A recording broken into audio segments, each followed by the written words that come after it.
कोल्हापूरच्या राधानगरी धरणातून 3100 क्युसेक इतका विसर्ग सुरू करण्यात आलाय। त्यामुळे आता पंचगंगा नदीच्या पाणी पातळीत वाढ होणार आहे। नागरिकांना सतर्कतेचं आवाहन करण्यात आलंय। मुसळधार पावसामुळे जगबुडी आणि नारंगी नदीला पूर आला आणि खेड शहर अक्षरशः जलमय झालं।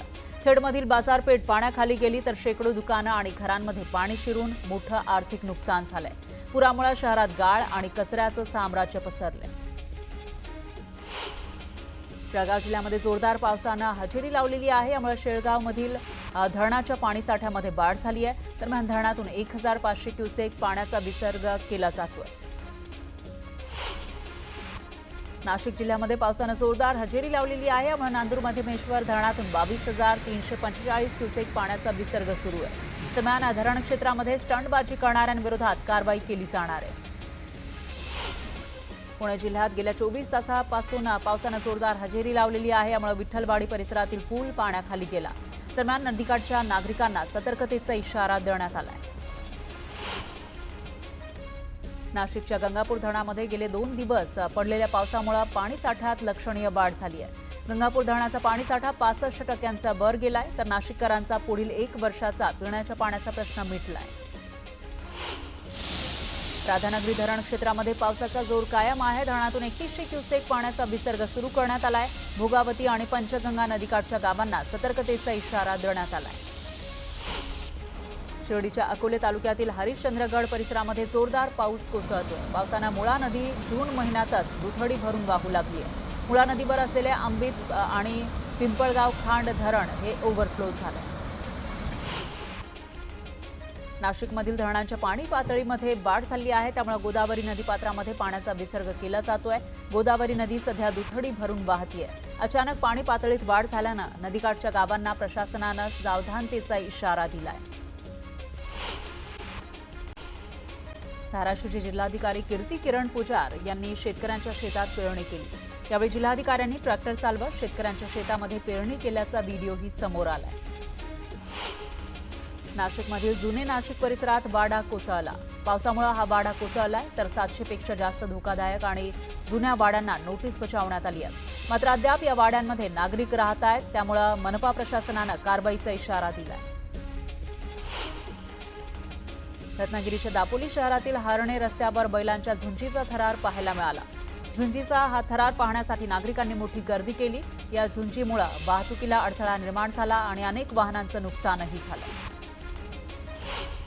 अकोला जिल्ह्यातील महामार्गानजीक वीटभट्ट्या सुरू आहेत। मात्र या वीटभट्टी मालकांकडून प्रदूषणासह अन्य नियमांचं पालन होत नसल्याचा आरोप स्थानिकांनी केलाय। अवैध वीटभट्ट्यांवर कारवाईची मागणी होऊ लागलेली आहे। नंदुरबारच्या तोरणमाळमध्ये झिपलाईन अँड ॲडव्हेंचर गेमची यशस्वी चाचणी घेण्यात आली आहे। यासाठी 1.5 कोटी रुपये खर्च करण्यात आला। सोलापूरमध्ये नागरिकांना गेल्या 6 महिन्यांपासून संजय गांधी निराधार योजनेचे पैसे मिळालेले नाही।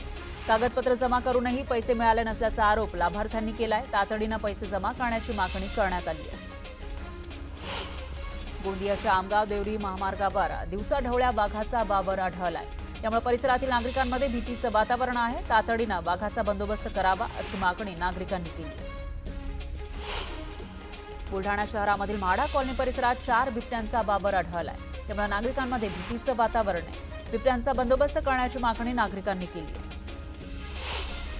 वाशिम शहरामध्ये योग दिनानिमित्त जनजागृती रॅली काढण्यात आली। यावेळी मोठ्या संख्येनं नागरिकांनी रॅलीमध्ये सहभाग घेतला। मनोरवाडा भिवंडी मार्गावरील नेहरोळीमधील जुना पूल पावसात वाहून गेला। यामुळे या मार्गावर मोठी वाहतूक कोंडी झाली। दरम्यान तातडीनं महामार्ग दुरुस्त करावा अशी मागणी करण्यात आली।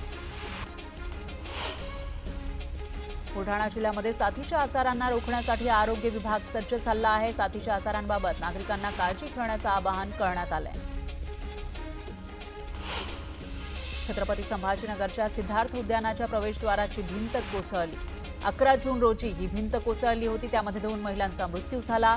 अद्यापही संबंधितांवर कारवाई झाली नसल्याचा आरोप आहे। तातडीनं कारवाईची मागणी केली जाते। बुलढाण्यामध्ये आदिवासी नागरिकांनी उपविभागीय कार्यालयावर मोर्चा काढला। वन विभागाच्या जमिनीवर पेरणी करू देण्याची मागणी यावेळी करण्यात आली। छत्रपती संभाजीनगरमध्ये घाटीचे अधिष्ठाता शिवाजी सुकरे यांचं वाहन आंदोलकांनी अडवलं। यावेळी सुरक्षा रक्षक आणि आंदोलकांमध्ये झटापट झाली। निवेदन देण्यासाठी कोणीही निवेदन घेण्यासाठी हजर नव्हतं, त्यामुळे आंदोलकांनी आक्रमक पवित्रा घेतला। परळीच्या टोकवाडी गावामध्ये गतिरोधकाच्या मागणीसाठी गावकरी आणि शाळकरी मुलांनी रास्ता रोको आंदोलन केलं। तातडीनं गतिरोधक बनवण्याची मागणी करण्यात आली आहे। तेजस्वी घोसाळकर यांची मुंबई बँकेच्या संचालकपदी निवड झाली आहे। दिवंगत अभिषेक घोसाळकर यांच्या जागी त्यांच्या पत्नी तेजस्वी घोसाळकर यांची नियुक्ती करण्यात आली। मंत्री जयकुमार गोरे यांना खंडणी मागितल्याप्रकरणी एकाला दिल्लीमधून अटक करण्यात आली आहे। अशोक छोटू लाला शर्मा असं अटक केलेल्या व्यक्तीचं नाव आहे। अशोकच्या सांगण्यावरून गोरेंना खंडणी मागितल्याची माहिती आहे। पावसाळा सुरू होताच विविध आजारांचा धोका वाढलेला आहे। 1 ते 14 जून दरम्यान मुंबईमध्ये मलेरियाचे सर्वाधिक 314 रुग्ण आढळले। यामध्ये डेंग्यूचे 48, चिकनगुनियाचे 4 आणि लेप्टोस्पायरोसिसच्या 16 रुग्णांचा समावेश आहे। त्यामुळे नागरिकांना काळजी घेण्याचं आवाहन आरोग्य विभागानं केलंय। दिलीये त्याच्यावर तुम्ही जर आकड्यांमध्ये बोलत असाल तर तुम्ही ते आकडे जिंकण्यामध्ये यशस्वी होत आहे। पण उद्धवजींच्या असली शिवसेना मी म्हणणारच नाही। मुळात असली आणि नकली कोणी बोलावं? जे बाजारात बसलेत त्यांनी। आम्ही बाजारातच नाही बसलोय। आम्ही आमची असली आहे की नकली आहे ती जनता ठरवते, ठरवलं पण आहे। आज उद्धवजींबरोबर 3 वर्ष 3.5 वर्ष म्हणजे फोडाफोडीच चालली आहे। ह्याला विकत घे त्याला विकत घे हेच चाललंय ना। त्यामुळे आम्ही असली नकलीची प्रतिक्रिया देत नाही। आम्ही बाजारात बसलेलो नाही। आमची जी शिवसेना आहे ती बाळासाहेबांच्या पादस्पर्शाने पुनीत झालेलं मातोश्री आणि ती मातोश्रीवरला येणारे आदेश हेच आमची शिवसेना आहे। किशोरीताई असेच रहा। आपल्यासोबत ज्योती वाघमारे जोडल्या गेल्या आहेत शिंदेच्या शिवसेनेच्या। त्यांच्यापर्यंत आपण पोहोचू शकत नाहीये, मात्र ज्या पद्धतीचा निकाल लागलेला आहे विधानसभा निवडणुकीचा त्यामुळं कुठेतरी शिंदेच्या शिवसेना हीच खरी शिवसेना आहे याच्यावर शिक्कामोर्तब झाल्याचं एक प्रकारे या ठिकाणी आपल्याला अमित शहा म्हणताना दिसत आहेत। आता तुम्हाला काय वाटतं ज्या स्थानिक स्वराज्य संस्थांच्या निवडणुका आहेत त्याच्यामध्ये नेमकं काय होईल? कारण आता आपण बघितलं तर बरेचसे लोक शिवसेना युबीटीला सोडून शिंदेसोबत जाताना दिसत आहेत, भाजपसोबत जाताना दिसत आहेत। समुद्र भरती येते तशा भरतीमध्ये बरेच जातात। आज ती भरती असेलही आणि त्या भरतीची नंतर अहोती पण असते, निसर्गाचा नियम आहे। त्यामुळे आम्ही ह्या अशा निघून जाणाऱ्या लोकांमुळे खचून जाणारे आम्ही नाही। आणि मुंबई राहता राहिली मुंबई। सत्ता बत्ता वाटेल ते करण्याची तयारी अशा लोकांसमोर आम्ही आज ठामपणे उभे आहोत। किशोरीताई तुम्ही अशाच रहा। आपल्यासोबत खासदार नरेश मस्के जोडले गेले आहेत, त्यांचीही प्रतिक्रिया आपण घेऊयात। नरेश मस्के सर, आपण ऐकलं असेल किशोरीताईंची प्रतिक्रिया। एकीकडे अमित शहा म्हणतायत की खरी शिवसेना ही शिंदेचीच आहे, पण किशोरीताई म्हणतायत की आम्ही बाजारात बसलो नाही, लोक दाखवून देत आहेत की खरी शिवसेना ही उद्धव ठाकरेंचीच आहे। बोला ना। हा, तुम्ही प्रतिक्रिया ऐकली आहे का किशोरीताईंची? हो, आता मी शेवटच्या काहीतरी 1-2 ओळी ऐकल्या किशोरीताईंच्या की हा बोला ना, मला विचारा ना काय कशावर प्रतिक्रिया पाहिजे?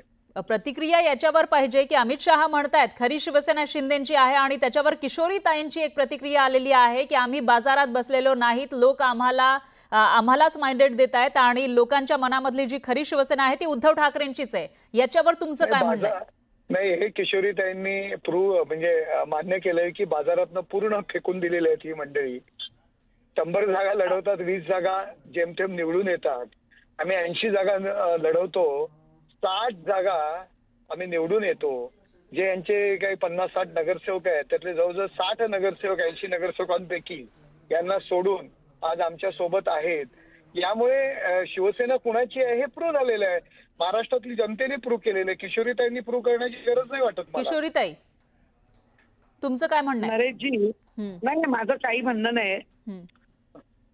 मी तेच सांगत आले, सत्ता पत्ता पैसा याच्यावर जिंकण्याचे हे सगळं चाललेलं आहे। म्हणून मी बोलले आम्ही माहिती आहे कसे खरेदी केले मुंबई महापालिकेत पैशावरती निवडून येत होतात का? आम्ही कसे निवडून आलो खरेदी आम्ही केले निवडून जात आलो आहेत? तर पैशावर निवडून आलो आणि तुम्ही निवडून आलो तर कशावर निवडून आला? नाही, नाही, निवडणुकीचं बोलत नाहीये, नरेशजी. मान्य करा ना, मुस्लिम मी निवडणुकीचं मतांच्यावरती बोलतच आपण निवडून नाहीये. आलात. आकडे लावण्यात हॅलो? तुम्ही बहादर आहात. मी निवडणुकीचं हा? बोलत नाहीये. जो प्रश्न काय म्हणता? विचारला मी त्याच्यावर बोलते.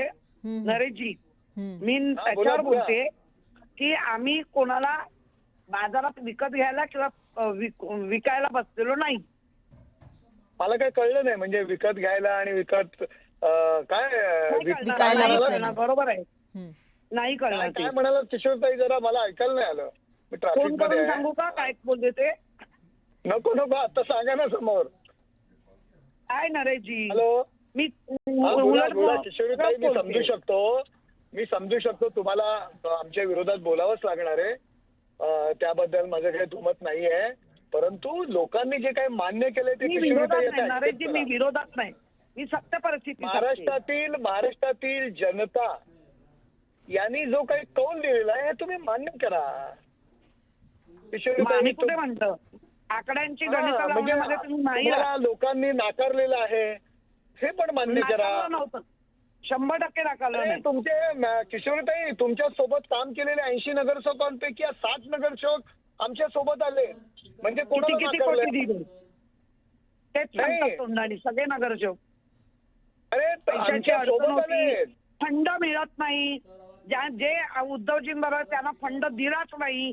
तिथल्या लोकांवर अन्याय होतो आणि हे नगरसेवक त्या कारणासाठी तुमच्याकडे आले. फंड द्या, म्हणजे पैसा द्या. किशोरीताई, तुम्ही आम्ही लहानपणापासूनचे शिवसैनिक आहोत. एकत्र काम केलंय. हे फंड आणि ह्या सगळ्या बाबतीत फंड कधी आला आपल्याकडे? आपल्याकडे सत्ता आल्यानंतर फंड आला. यापूर्वी आपण काय फंडाकरता शिवसेनेत होतो का? तुम्ही आम्ही फंडाकरता शिवसेनेत होतो का किशोरीताई? नाही त्यामुळे 3 फंड हे वर्षाचं कारण झालंय नाहीये. ना, त्यामुळे सगळ्या लोकांनी नगरसेवकांची नाकारलंय मानसिकता तुम्हाला. बदलली. किशोरीताई, हे मान्य करा. कारण लोकांनी नाकारलंय. आम्ही नाही सांगत. कारण हीच सांगितली सगळ्या नगरसेवकांनी. काय करणार? आमच्या तिथल्या लोकांवर अरे, अन्याय आता होतो. तुम्हाला काय सांगणार? आम्हाला फंड आता मिळत नाही. तुम्ही जर फोन आणि केला किशोरीताई, नंतर त्या ज्या किशोरीताई, तुम्ही जर कोण फोन केला नाहीये तर तुम्हाला तेच त्यांच्या नावावर कारण पण फंड सांगणार. येतो. 5-5 कोटीचा फंड येतो. हे बघा, या नगरसेवकांना पुन्हा निवडणुकीला उभं राहायचंय आणि त्याला माहिती आहे तुमच्यासोबत हो, राहिले तर बरोबर निवडून आहे. नाही येणार. तुमच्यासोबत राहिले तर पैसे हवे, निवडून नाही बरोबर आहे. येणार. ज्या ज्या फंड लोकांनी तुमच्याकडनं येतो. शिवसेनेकरता आमच्या सरकारला किशोरीताई, 1 हे रुपया तर मान्य फंड करा. येत नाही.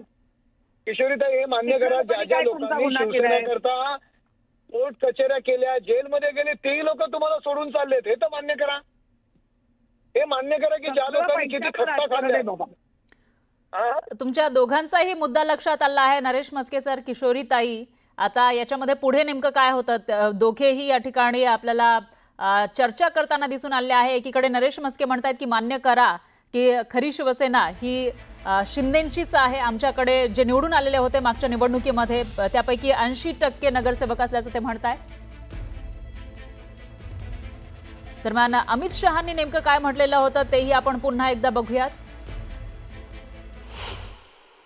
महाराष्ट्र के उप मुख्यमंत्री और जिन्होंने शिवसेना कौन सी असली है इसका परिचय सबको करा दिया है, ऐसे श्री एकनाथ शिंदे जी